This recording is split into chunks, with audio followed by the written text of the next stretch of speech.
Acha bwana, nini bwana shehe wangu? Nini tena? Samani. Samani nini? Na mbona tembea uangalie mbele bwana?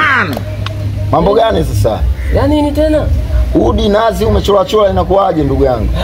Bana hizi nazi mimi sina. Kwani bwana Mpemba, wewe ulikubali mwenyewe lile eneo mimi nichukue nibaki nalo? Hasa mambo ya eneo na hii inahusiana nini? Ni Wapemba vipi mnashindwa kuyamaliza mambo? Hasa hizi nazi udi unaenda kufanya nini tena ndugu yangu? Hasa mambo yanahusiana nini? Yaani ya kwangu hii nazi naenda kupika. Sio kweli, uende kupika. Mimi udi naenda kufanya dua shehe. Ni Wapemba vipi mbona mnashindwa mambo rafiki yangu? Kijana tulia bana tangu. Unachukua. Vipi bana tena kijana? Udi una nazi hapo. Haya chukua. Wataka kuchukua, chukua. Shehe bwana nisikilize sawa. Wewe jirani yangu miaka mingi. Kile kieneo cha miguu miwili ndio kinakufanya wewe nifanye mimi vitu kama hivi. Unachukua udi nazi saa hizi za 7 mchana rafiki yangu usikwenda kuana.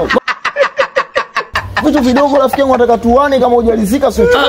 Bwana haya mambo yanahusiana na nini tena? Kuacha kiroho safi. Tuane kwa ajili ya vitu vidogo. Lile eneo hoja kubali mimi nibaki nalo.